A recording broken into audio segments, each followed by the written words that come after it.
Welcome to the Total Country Podcast.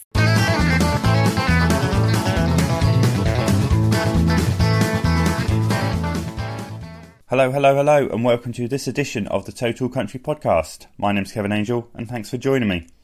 My guests this week are South Wales duo Hawthorn Avenue, an act who are tipped for big things. The duo, made up of Marcus Gums and Laura Benjamin, met at an open mic night run by Laura in Swansea, Wales, and have not looked back since. They produce quality country Americana, and in their short time as a band have already had radio play from the likes of Chris Country, Country Hits Radio, BBC Radio 2, and as well as spending a month on the playlist at BBC Radio Wales.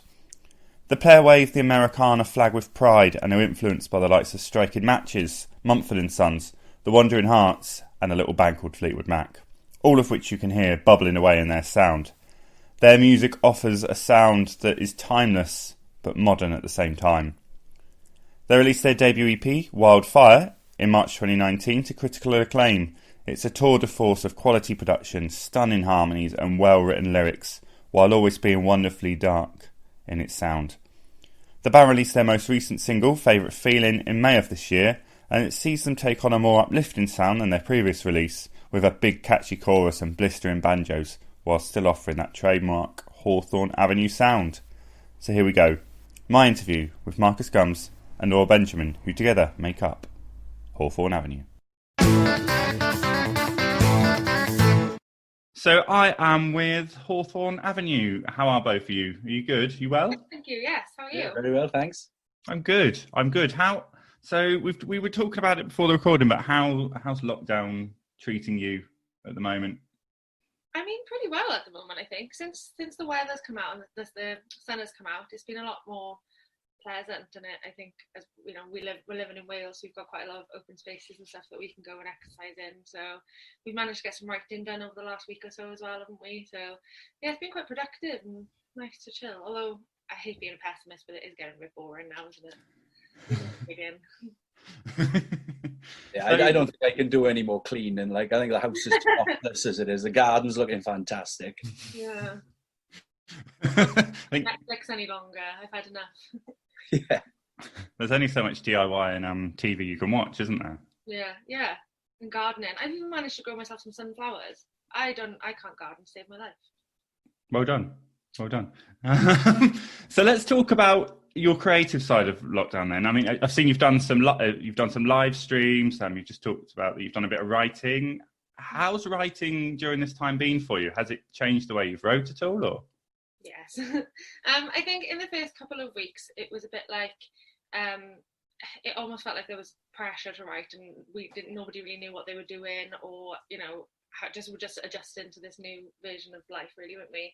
So we did quite a lot of recording of some of our older stuff and recording of covers and things like that, because that was a lot easier to do via distance, because we've kind of fallen into quite our little happy place with writing. Like, we like how we do it, and we like, you know, the routine that we're in.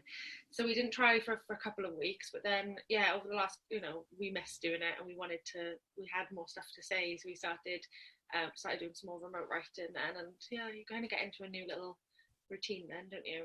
Manage somehow. Does it change the dynamic or what you wrote about at all? Have you found yourself looking at different things? Or a lot of people I spoke to have found themselves being quite nostalgic with the writing for some reason. I generally I come into writing sessions with Marcus saying, I want to write a happy song. I want to write the kind of thing that people will take their mind off all of this, because that's the stuff that I'm reaching out to listen to at the moment. If anything is happy or like grips you and takes you away from coronavirus and stuff, that's the stuff that I'm wanting to listen to. So any sort of happy ideas that we have, we're like, yeah, let's write a song about that sounds good. And it's more as well for selfish reasons. Whilst we're writing it, that's something to cheer us up as well. You know, if we're thinking about something happy and positive and love and friends and all that stuff, it's happier than focusing on stress and all the That's other. it. I mean, we enjoy. We want to feel positive, and we want to feel happy, and what, especially in these times. So obviously, what we sing and what we write in, we kind of feel, and I suppose what we feel, we believe other people want to feel as well, because everybody's in the same boat. So everyone just wants to have that bit of positivity, really, in their own lives. Yeah, absolutely. Cool. So we'll talk about your new single in a little bit, which probably goes on pretty well. But let's go back to the beginning of your career. So you two met in Swansea. So how did Hawthorn Avenue come about? Take me back. Marcus, do you want to tell the story? So Laura runs a weekly jam night, and I hope I say this right now, but so Laura runs a weekly jam night, and one day we turned up, and we had a little performance. We did a performance on stage, and we just clicked, didn't we? Oh, it was just we sung. I can't remember how many songs we sung. Now, but it must have been for a good 40 odd minutes. Yeah. We started with Jolene. Yeah, it was, yeah. Yeah. And it just felt right. It felt natural. It flowed, and it worked. And we just loved it. And we just thought, well, why not? Let's just have a go and let's just work together and see what comes of it. And it's been good. And when I mentioned earlier that we did a wing it session for our first gig together, because that was on Bank Holiday Sunday. I had a gig and I said, it's sunny, they're probably going to have me outside. I think I could use the extra person. Do you want to come and jump on the gig with me? And he did, and loads of people said your voices go really well together. So we were like, should we do some writing together? And then and I think when we were arranging a bit of a set list, so we both realised we both had guilty pleasure for country music, which I say guilty pleasure because not that many people around here play it or listen to it or anything. So, and we realised we had that in common, and then decided to do some writing together. So when you were at the jam night, was that a country jam night or was it a bit of a mix? All genres. It was in my favourite ever venue that's been around here. It was called the Bucket List. It's closed now. It's turned into a Brewdog. But it was the owners of that built it after going to Nashville, and they'd been into some honky tonk bars and stuff like that, and they designed it based on that with that kind of American food, American diner kind of feel. And it was a live music venue. They had live music basically every night of the week, and I did a jam night there on Thursday. But most of South Wales population doesn't want to listen to country music, but it's not the main genre. It's like Stereophonics and Oasis and stuff like that people listen to around here. Closing a good venue to open up a Brewdog. Ooh, I don't know where I stand on that one. I shouldn't say anything because my boyfriend is the general manager of the Brewdog. So. Oh, what a situation! He was also the general manager of the Bucket List before it changed, so it's okay. Oh, but at least they kept the staff. That's fine. Yeah. So, did either of you have any projects you were working on before you formed this, or had you been in bands previously or done solo stuff? Both of us, yeah. Alongside Hawthorn Avenue, we're both full-time professional musicians. So I'm more soloist, and I do weddings. I play the violin as well, and pubs and clubs and stuff like that. And then Marcus is in a band as well, aren't you? Yeah, so we mainly perform at weddings, bit of a wedding band really. So yeah. So we both do it full time, and we thought we'd have a little go on the side. And then, I realised how nice it is to work with somebody, because I've obviously been going out and gigging for about 3 years now, all on my own. Like, it's quite lonely. And then as soon as we started gigging together, and we'd gig with a band as Hawthorn Avenue, and I realised how much more fun that was. And and then we had the writing side as well. And I think because Marcus himself, you've done it for years and you, and I think when we did the first gig where we played our own music, we realised it's a completely different kettle of fish. Playing your own music and have people enjoying it is so much more rewarding than having playing, Oasis and having everyone enjoy it. So Absolutely. Did you both listen to country growing up, or was it something you discovered a bit later? Or I did. Go on. Laura loves it when I say the story, but my fault. I fell in love with it when I was little, and it was. I just remember watching Stars in Their Eyes. Matthew Kelly, Saturday night, everyone loved it, and sitting there watching it. Must have been about 10 or 11, and this guy came on, and he dressed up as Johnny Cash, and he sang "Ring of Fire." And ever since that moment, I just thought, I love that. I love that guy. I love that song, and. The rest is history. Literally, the following day went out.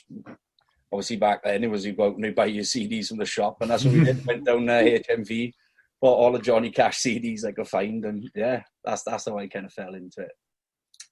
And then I kind of on the opposite end of the spectrum loved Taylor Swift from when I was very young, and Taylor Swift and Carrie Underwood mainly for me when I was younger, like a young teenager. And then as I grew up, I think I didn't realise that I didn't realise how much I loved country music. But I always loved Taylor Swift and Carrie Underwood. And then as I was getting older, like realising that there was so many other people like the Wandering Hearts and stuff, that there was just this whole other like part of the genre out there. And just over the last couple of years, it's all I listen to now.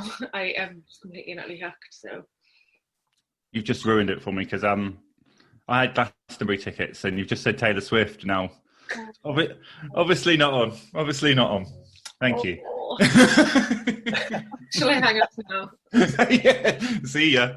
I ended up seeing her in Swansea, the big weekend, radio. Oh yeah. Big weekend. Weird story. I really, really wanted to go, but they limited it to postcode, and my postcode is technically not Swansea. And then 3 days before, maybe somebody got in touch with me and said that Demi Lovato was looking for a backing choir, and asked if I would be in this backing choir for Demi Lovato and we'd get free tickets. And I was like, yeah, free tickets, yes please. So we sung behind Demi Lovato and then came out into the crowd and got to watch Taylor Swift. So pretty much saved my life, pretty much. Great anecdote to bring out. I try not to talk about it because, funnily enough, the venue that I did the open mic night at every single week would post on their social media saying, "Did you know that our host of our open mic night sang for Demi Lovato?" So it became a bit of a shamed.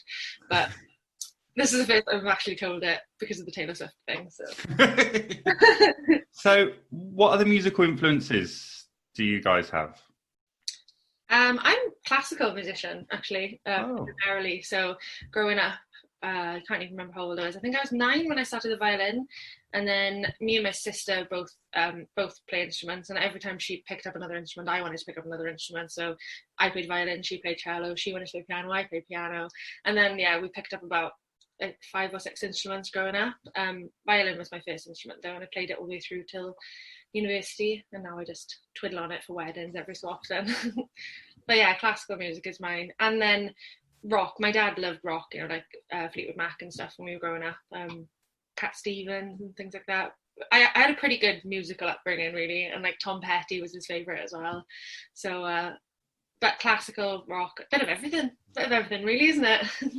I think for me it was I kind of didn't really have like a specific thing growing up. I mean, I remember my mother loved some random stuff like Wham, Duran, Meatloaf, that sort of stuff, and that wasn't me. I couldn't get into that. So I think I kind of made my own path really with it. And one of the biggest, I'll never forget, I was working on site. I was doing my apprenticeship, and Winter Winds, Mumford & Sons came on the radio. And literally, I just remember thinking that was the best thing I've ever heard on the radio. And that was kind of my follow. So I kind of went down the Mumford route. I just loved everything they did. And when I saw them on the John Peel stage in Glastonbury 2010. And it was just one of the best gigs I've ever been to in my entire life. So I think I was kind of into the upbeat folk stuff. Nice. So things have been going really well for you guys, haven't they? So you've had some airplay on Radio Wales, Chris Country, and Country Hits Radio. You mentioned obviously you are used to performing other people's music. What was it like the first time you heard one of your own songs on the radio? Well, I cried for 2 hours. Yeah, actually, the very first time I heard us on the radio, maybe it was the second time that I cried then. The very first time was when Baden Leonard was on Chris Country Radio, and he played Wildfire whilst I was in Nashville. So I was sitting on the river in Nashville listening to our own music on a radio station from the UK, and I didn't think it was real life, to be honest. Felt like a dream.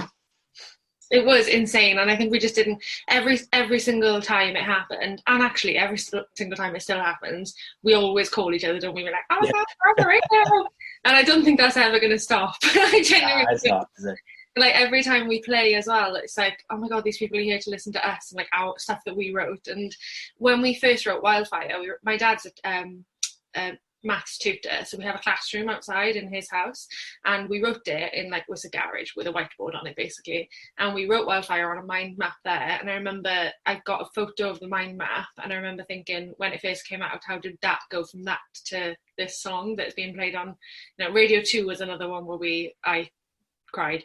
I'm a bit of an emotional person, really, aren't I? Jason Mohammed played it on a Sunday morning, and yeah, that just felt like a insane thing. And my dad called me afterwards and was just like, "Did you know Jason Mohammed just played you?" It's like, yeah, funnily enough, yeah. It's madness, isn't it? I think it's never going to get old. Yeah, especially with like BBC Wales, for instance, because obviously that's kind of like our like national radio in a sense. And the first day we heard on that, it was just incredible feeling. We just loved it, didn't we? Yeah, every time as well. And then I mean, I've always got Alexa playing either Chris Country or Country Hits Radio, and so when we were played on those again, that just doesn't feel like real life. And I think once we were played like straight after Luke Combs, and it just felt like, what's happening? What's happening here? Luke Combs meant us. Amazing. So let's talk about your current single, Favourite Feeling. I was listening to it earlier. So good. Really upbeat and perfect for like a summery day when we get them. So talk to me about that song. It's quite different from what we heard for you on your EP, isn't it? So how did that come about? Yeah, it's definitely very different, and I think we went back and forth for quite a long time, didn't we, about how we were going to release it. Was it going to be part of an album, or does it just sit as a standalone song? And it really did. We actually finished recording this last summer, at the end of last summer. We've kind of just been sitting on it, waiting to know when the best time to release it was, and then obviously this all happened, and everybody just needed something positive, I think, and we wanted it for that. We wanted it when people were driving for their essential shopping and the sun was shining, they could listen to it in the car and feel happy. And I think it was partly because I think we were both watching the Nashville TV series at the time, weren't we? And there was just this one song, and it was by have you watched Nashville before I go on? Yeah, I have. It was by Gunnar, Avery, and Zoe. I can't remember her name. Who? Zoe, that's the one, yeah. And they were singing it together. I just remember thinking a lot of the songs from Nashville were so like dark and a lot more like our old sound, not old sound, our other sound. And then this song was just really happy and upbeat and stood alone. I just thought, actually, yeah, when we were writing together, we were like, oh, let's just do a really happy, upbeat song and not talk about the sad stuff and anxiety and stuff like that. And yeah, that's how it came. So let's go back. Let's talk about Wildfire then. Your first EP. So it's 4 tracks. Really great. For anyone that's listening that hasn't heard it, if they've just heard Favourite Feeling, it's got much more of an Americana classic kind of rock vibe, hasn't it? Would you agree? Am I on the right lines there? So at what point did you think, let's get an EP out? As soon as we started writing. Yeah, it was just like we wrote Wildfire first, and we had that back from the producers, and we were just like, oh, we love this is amazing. And it was just a bit of a, this is amazing, we want to do more kind of thing. And then the first couple of songs that we wrote all just fit together, didn't they? And we both love Striking Matches, who did a lot of the writing for Nashville. And we went to see them last year. Was it last year or the year before we went to see them? Last October, I think it was, wasn't it? Yeah. But we've really loved those for a really long time, and it was kind of that sort of sound that inspired us for that. We started writing a couple of songs. We wrote more than the songs that were on the EP, but those 4 just sort of tied together nicely. And yeah, I think we just thought I was determined for us to have a cool image, which is what Reggae Matches have got. So we had those like stern promo photos and stuff, didn't we? And then it all just came together and tied together really nicely. Nice. Do you have a favourite song of yours, or does it change? I bet it changes all the time. Wildfire. Mine's Wildfire. What's yours, Marcus? I think Raised Me Better. Is it? Yeah, I think so. Yeah, I just like the whole. The feel of it, the minute you play that first note, then it was down. Yeah. There's just something about it, especially with the organs and things in the background. It just really comes alive, I think my view has definitely been skewed by the experiences we've had with Wildfire, about how it was the first song that we had played on the radio, and like we played it at the EP launch. We played Wildfire last because we released that before the launch, so people knew that song. And at the end of it, we played it, and everybody was singing along, and that made me cry as well. And I think that's probably why Wildfire. But I also think if we'd released them all as singles, and they'd all had that kind of reception and feedback with us, then maybe my view would have been different. I mean, I keep saying Favourite Feeling's my new favourite, but that might be because it's out and we're enjoying it, and everyone's giving us really nice feedback and stuff. So it does change, definitely. So When it comes to recording, do you have a home studio setup, or do you go into professional? What's the setup for you guys there? Currently, we've both got home setups because we're desperate to try and get some stuff done.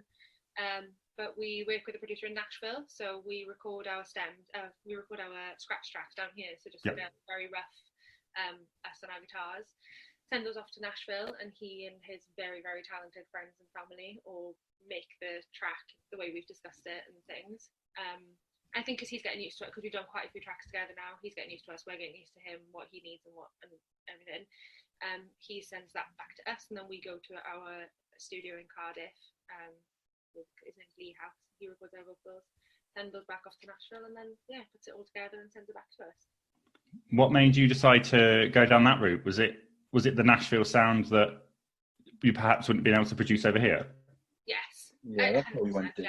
We've seen some of Tommy's work from another local artist around here, and I thought around here I wouldn't know where to begin with getting that authentic sound from which musicians, and just little things like, I don't know anyone who plays the pedal steel here. I don't know anyone, but I imagine every other person in Nashville probably does.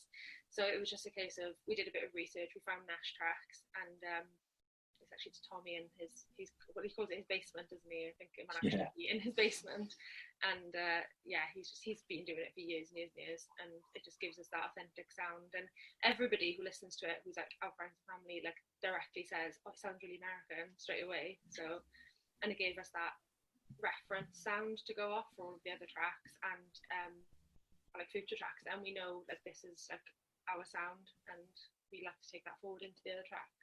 It was a bit crazy, wasn't it? Because obviously we'd never met Tommy. We heard one or two little things that he'd done, but like there wasn't even a bit of a fright to send the tracks to him, you know, because obviously it's your babies, you want someone to do them justice, and we didn't even panic, did we, about sending them? We just knew that regardless, this guy is going to do it. And to be fair, he's smashed it, because he just taps into something, doesn't he, and really gets you going. And it's just like he knows what's in our brains. It's like, because we send over the tracks, and we give him a massive sheet of all like notes and any reference tracks that we've got and things. But I think you can't really put into words the sound that you're going for unless you've talked about it for hours on end or written it with somebody. But then he just, I don't know, takes it from our brains and just puts it into a track. It's just some kind of magic. He's incredible. Do you give him musical reference points? Like, do you give him records that you like, or a sound that you like? Or I think for the first track, we probably gave him about 10 different songs. A couple of them were striking matches. Who else do we really like?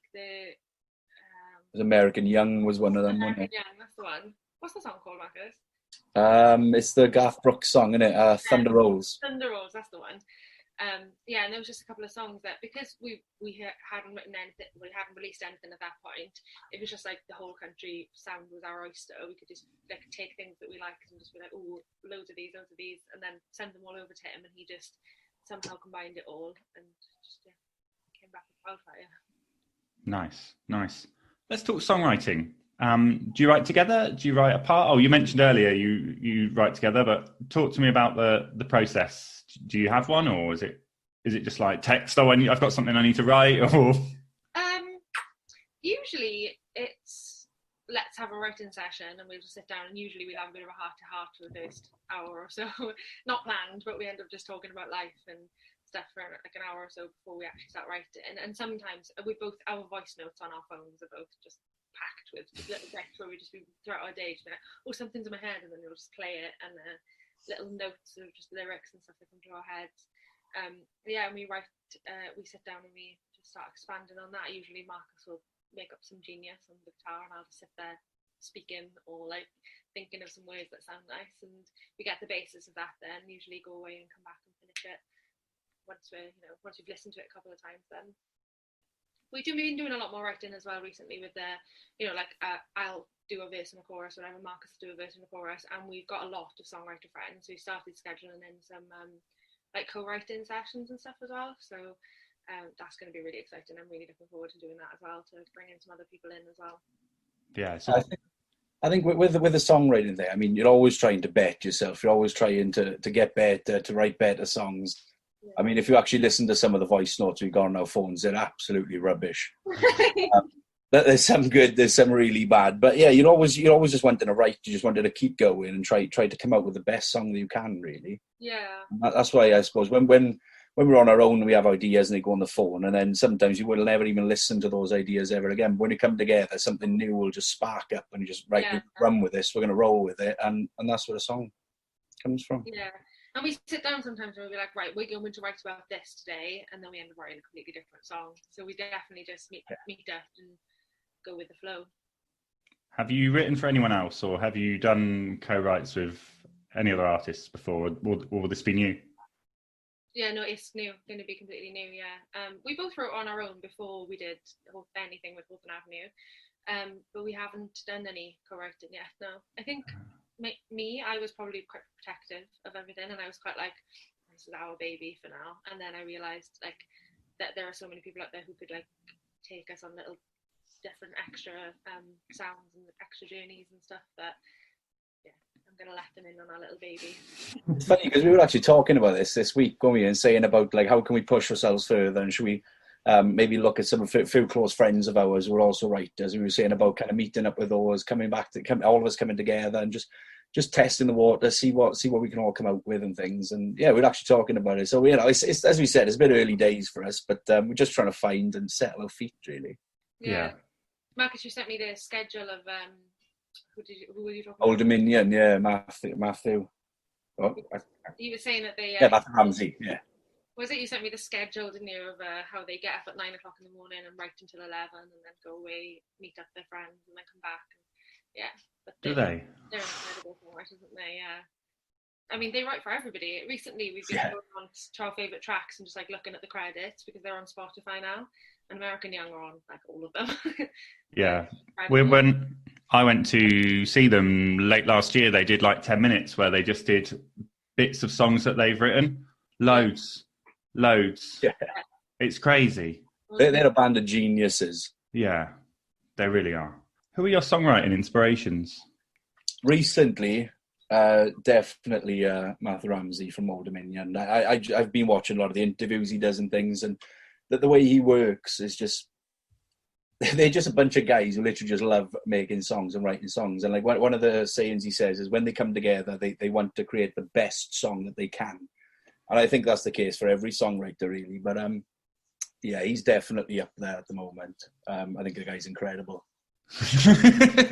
Good answer. That one doesn't really need anything else, does it? I don't need anything else. I want to be Stevie Nicks. Is that okay? Is that an okay answer? Yeah, that's good. That's good. So, let's talk about I know we'll get back to it at some point, I'm sure, but let's talk about the live scene.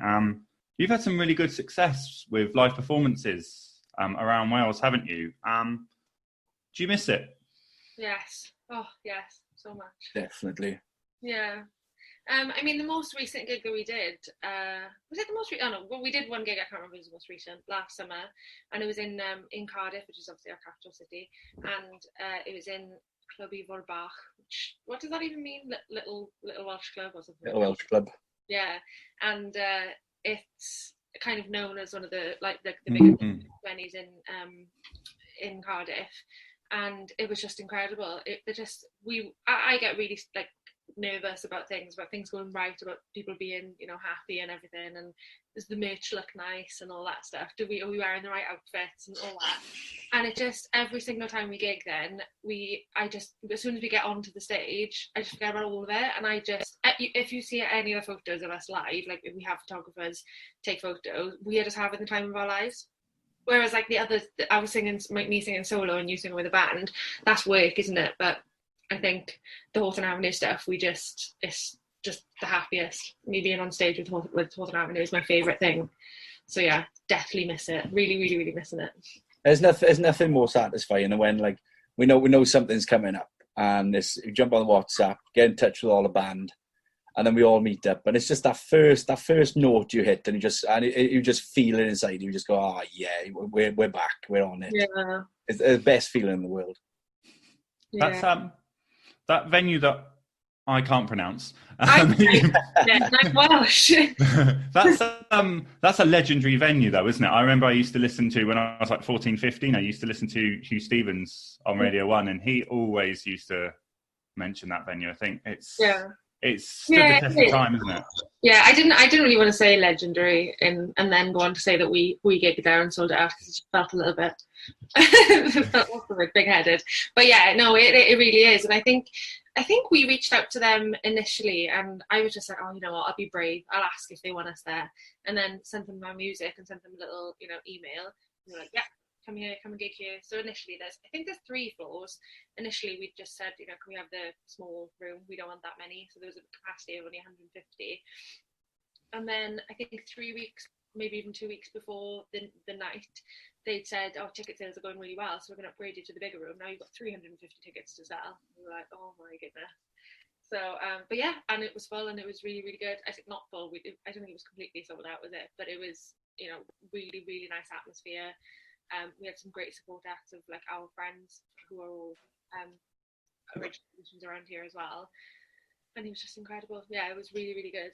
I don't think I'm ever going to forget that one. Nice. That my next question was going to be, do you have a standout show? But I guess that's answered that. Oh yeah, I don't know, because my favourite ever was our first ever show, our EP launch, our first one. And that was an even smaller, it only had 100 capacity, but we oversold that. There was too many people there. Don't tell the venue, there was like 150 people there. And yeah, it was the first time a lot of people had even seen us or heard that we were releasing music. All of our friends were like, oh my god, yeah, I didn't even know you were doing this, yeah, I'll be there. And it was just full of all these people who knew our songs. And I just, yeah, I don't, we went out afterwards and stuff, and I'm not much of a go out and drinker, but we went out and stayed out until probably 3 o'clock in the morning, because we were just so on a high from it, because that was the first time that I had ever had people, I think you as well, had ever had people singing our own music back to us. Yeah.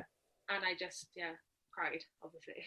I suppose like, as the first one that we did, it was kind of like the feeling you can never get that feeling back, really, because it was the first one we did. We had the band; it was just incredible.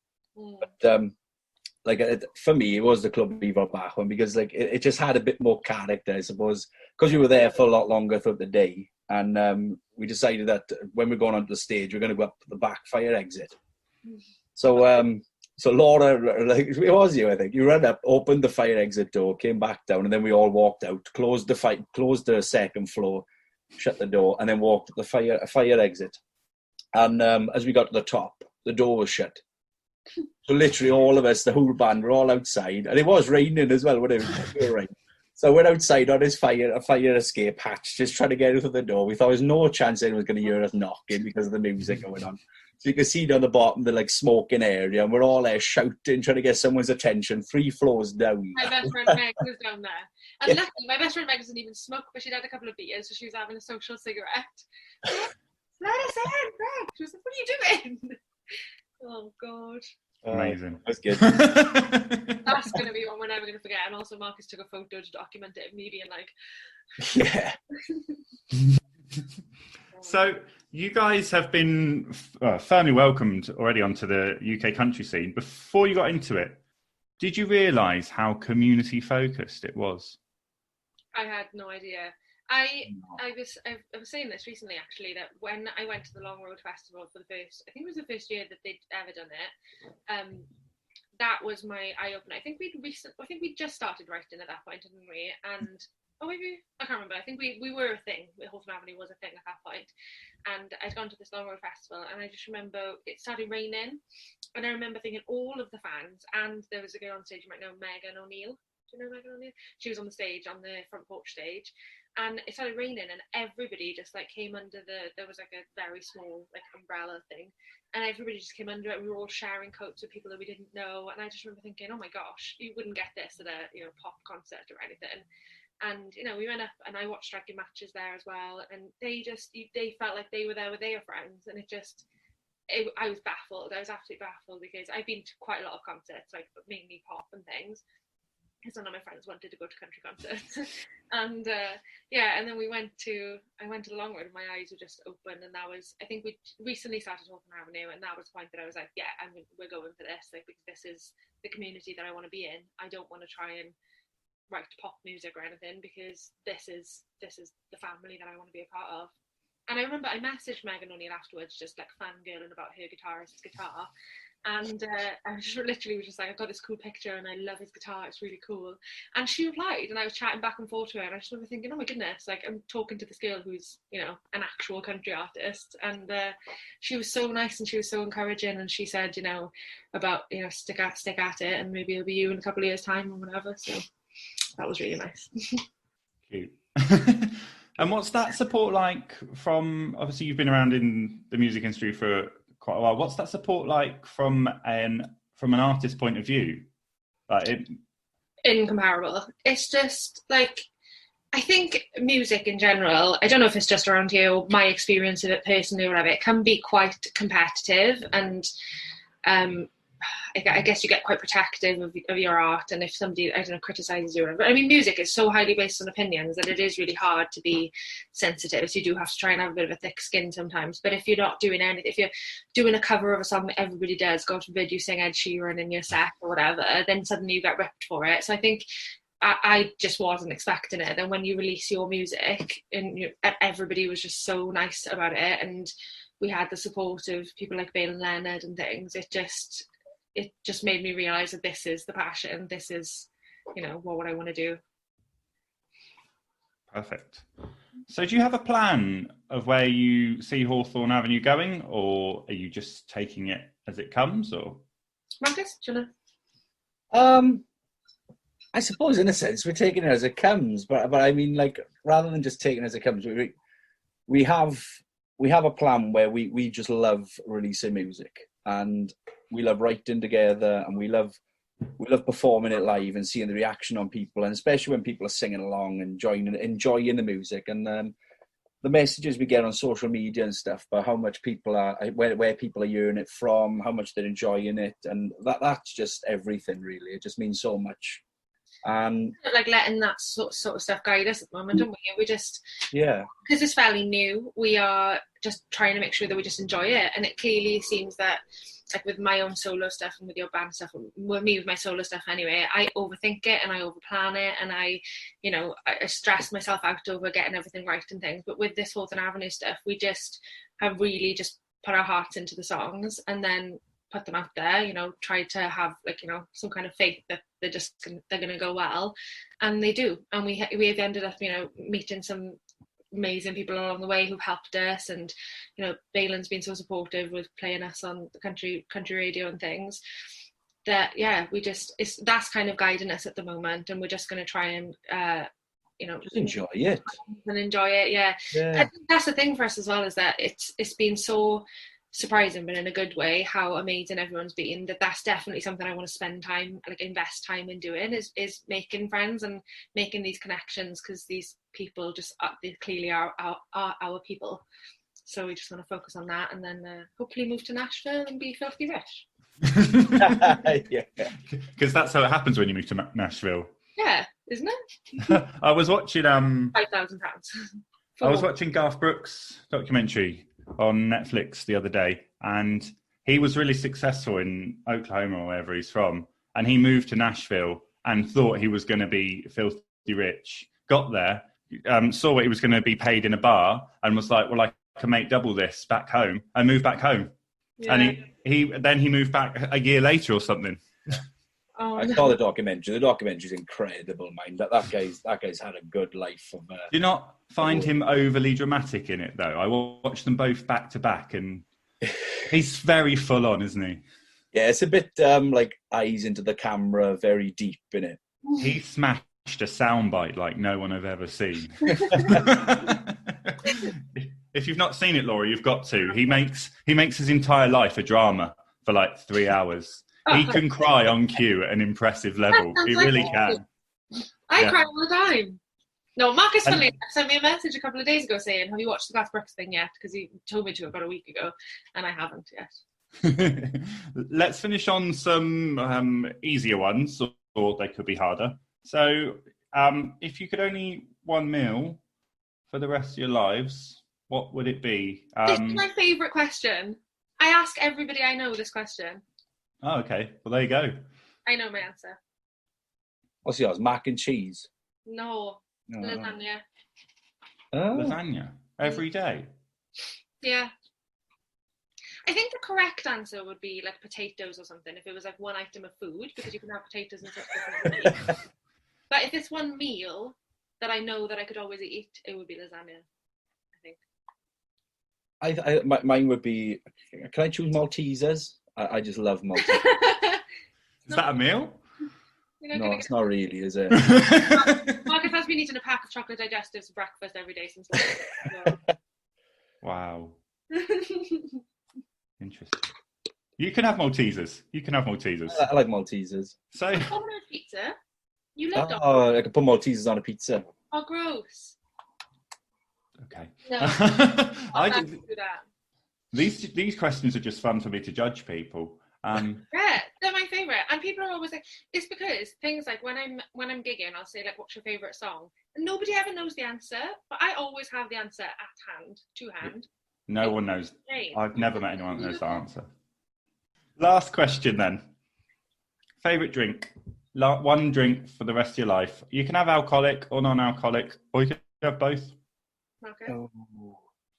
And you can't just have the generic answer beer. Yeah, that's cheating, isn't it? Although Marcus has been a cider person since lockdown, apparently, which isn't. I seem to have got into Thatcher's, but I wouldn't drink just that. I think mine would be. There's a whiskey that's made in Wales called Penderyn whiskey. Oh yeah. And the Portwood, which is made by them, is by far the best whiskey I've ever had. So I'm gonna go with that one. You're picking whiskey for one drink for the rest of your life. Yeah, absolutely. Yeah, I take that. Yeah. Oh. If a bottle wasn't 65 quid, yeah, go back. Mine would be Fanta, but I feel like that's really boring now. There's either going to be Fanta or gin and tonic. They're so far away from each other. No, so my favourite soft drink is Fanta, and I literally drink it all day, every day. Fanta Zero, though, because, sugar. Is that orange? Fanta orange? Yeah, orange Fanta. Yeah, I don't like the other ones. I'm not keen. I know that's a bit controversial, because everybody loves Fanta Lemon, don't they? But, no, or gin and tonic. Gordon's gin. And, I lie. What's the one with cucumber? Hendrix and tonic. But I think I'm going to be sensible and go with Fanta Zero, because if you're drinking whiskey all the time, who's going to drive us to our gigs? True. Good answer. Perfect. Hawthorn Avenue, thank you so much for joining me. Thank you for having us. Thank you for having us. Thank you. And there we go, Hawthorn Avenue. Those guys were great. Also, obviously, massive thanks to Laura and Marcus for taking the time out to speak to me, and Lara at Sonic PR for sorting this one out.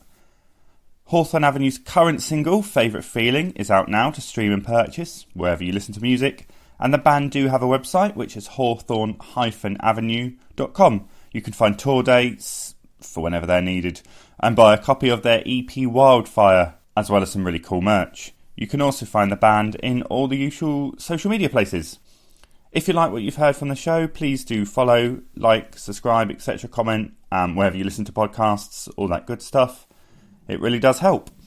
If you want to contact the show, you can do so on social media. You can find us on Facebook, Twitter and Instagram, or drop an email to totalcountrypod@gmail.com. That's all for now. Join me next time as I sit and talk with another brilliant guest from the world of country. Keep an eye on the social to see who that'll be. Thanks for listening. I'm off now. I've been Kevin. Until next time, stay safe, keep it country. Bye for now.